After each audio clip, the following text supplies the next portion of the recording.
A while back in the history of our YouTube channel, when we were putting out videos that described the reliability of first-gen Toyota Sequoias, I had some people that would occasionally either comment or even private message me and say fairly mean things to me, and they were upset about the fact that I was, I guess, letting out the secret about the Toyota Sequoia. You know, they blamed me for the price increase that had been seen on the used market when it came to the Toyota Sequoia. So I figured maybe it would be a good idea to share with you guys a story that might provide a alternative understanding of the reliability of the first-gen Toyota Sequoia.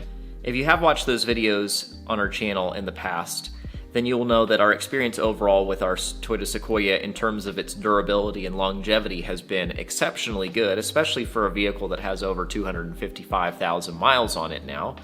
However, with that, no vehicle is perfect, and sometimes things happen and you have to be prepared for them. So I figured I'd tell you guys a story about an experience Lakin and I had when we were out traveling one time. Happened a couple months ago, and I guess we never really mentioned it on our channel, mainly because we weren't filming a video at the time. This was our anniversary weekend trip, and we didn't want to be filming a video. We just wanted to enjoy ourselves, but something did happen, and we never really followed up on it on our channel later on. And I think it is a good story to tell because I think there are some good lessons to take away from it, and it provides an alternative viewpoint on the topic of reliability when it comes to high mileage Toyotas. So like I said, Lakin and I, in June, we were out on our anniversary weekend. We had gone to Park City, and we were traveling back through the Salt Lake Valley, heading back up north to make it back up to North Ogden where we live. And we decided that we would go ahead and make a little side detour up Farmington Canyon. So basically, Farmington Canyon is exactly what it is. It's a canyon, but it goes from the town of Farmington all the way up to the top of the Skyline Drive, which is on the top of the Wasatch Front, which is the mountain range that runs right alongside the Salt Lake Valley. I wouldn't say that this road exactly qualifies as a shelf road. I guess it technically would be considered a shelf road, but it is a really wide shelf road. So there are switchbacks. It is a really steep drive in a few spots. So this isn't exactly like Black Bear Pass or something like that, but this is a mountain shelf road. And at this point, we are a little ways away from the town of Farmington. So we're driving our way up, like I said, some tight switchbacks, but overall we're really enjoying ourselves. We wanted to make it all the way up to the top of the ridge because we had never been up there. Since then, we've gone back a few times, and that is a really, really beautiful place to go, especially if you're looking for a little overland adventure not too far away from the Salt Lake area. So we were having a great time, and we were driving up, and we were getting, I would say, close to about halfway up the road between the town and up at the top of the ridge. And there was a little pullout, and there was like a rock on the side of the road, and if you went up on the rock and stood on it, you'd be able to overlook across a large portion of the canyon. And it was a really picturesque and scenic location. So even though Lakin and I aren't filming a video, we always like to take pictures everywhere we go. So we decided we'd go ahead and make a little stop. So I pulled out onto the pullout, turned off the car, and then we got out and took some pictures and enjoyed ourselves for a few minutes. Now, when the time came for us to continue on, we wanted to make it all the way to the top, like I mentioned. We got back up in the car. I took the key to the Sequoia, put it in the ignition, and I did one real quick turn, which you can do with the Toyota Sequoia. It has a automatic starting ignition. If you do a real quick turn, it'll cycle the ignition automatically for you, which is really nice. So I did one quick turn, but it didn't cycle the ignition all the way. It just did one click, and then there was nothing. And this was rather concerning to me, mainly because when your car doesn't start right away, the initial thing you might think of is that you have an issue with the battery or the alternator. However, we had dealt with alternator and battery issues on our Highlander not too long ago. So I remembered that when it had an alternator issue, the battery light on the dash came on for a long time before it finally would not run any longer. And the Sequoia hadn't done anything like that in the time previous to this. So I was concerned that it wasn't battery or alternator related. I was really worried that it was the starter motor. One thing I mentioned when I did kind of an overview of the 4.7 liter V8 is that the starter location is a little bit tricky to access because you basically have to take off the whole manifold on the top of the engine, and the starter actually sits inside the V of the engine, which is a good place to keep it protected from, dirt and rain and all sorts of other stuff, but it does mean that if it goes bad, it is a little bit tricky to access because you've got to do a lot of work to get down into it. So I was concerned that because there had been no sign of battery or alternator issues, I was scared that it was going to be the starter. So I took the key and I tried it in the ignition again, and still nothing at all. So I popped the hood and I went for the first thing I thought to try, which is going to be probably the easiest thing to try, and that was to use my little battery jump starting box. So I took the battery clamps and hooked them up, and I charged up the battery, and then I went to try again, and still nothing. And I tried multiple times using the little battery pack in order to restart the vehicle, and I still was unsuccessful.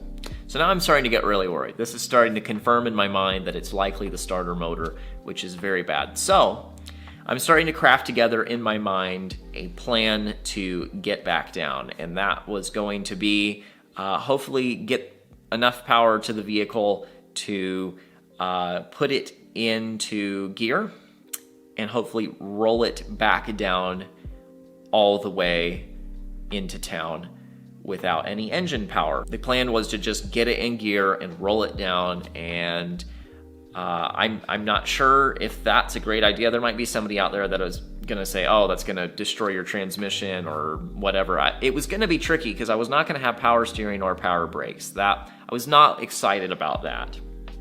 However, it was probably going to be the easiest option, because getting a tow from up there was not really going to be an option. Another option could have been calling for a friend's help and getting them to bring a starter motor up to me and doing that whole job up there.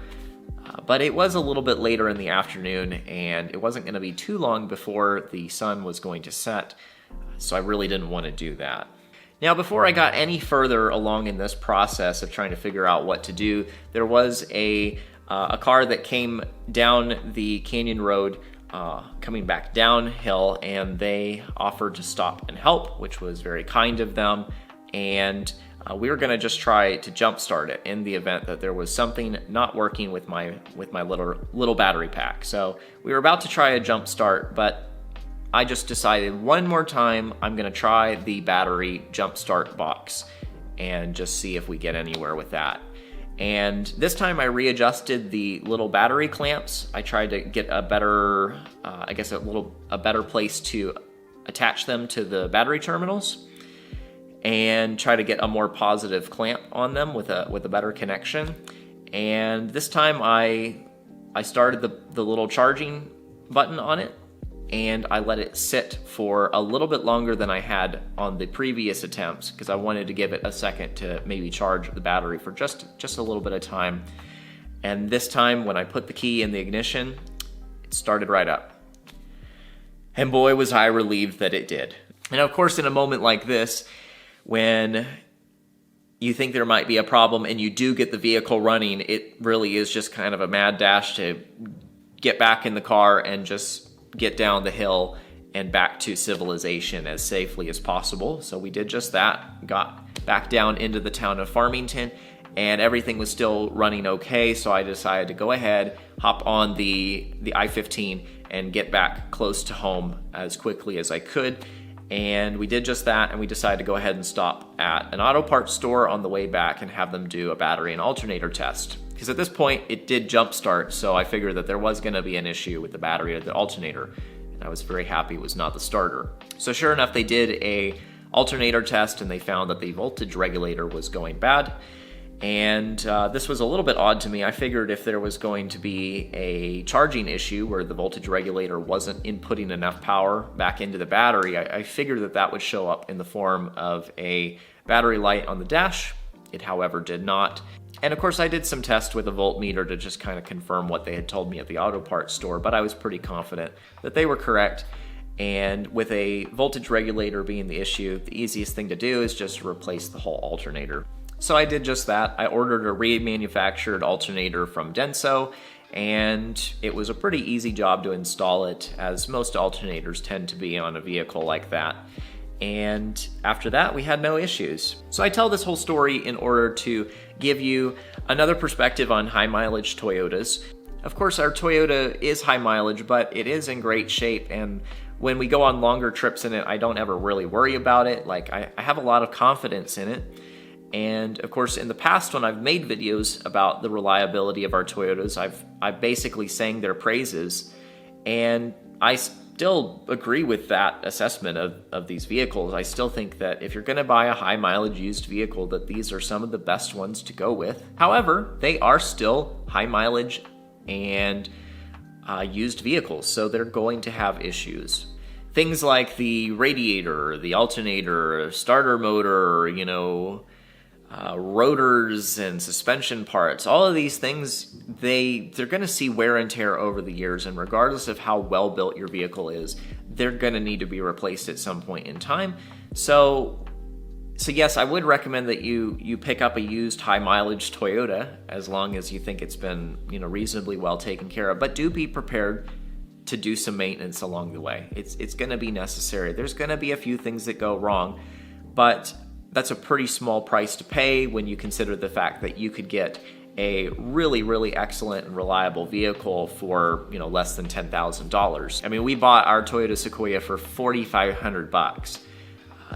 We can make a lot of repairs on it before we're even close to buying a brand new Toyota Sequoia.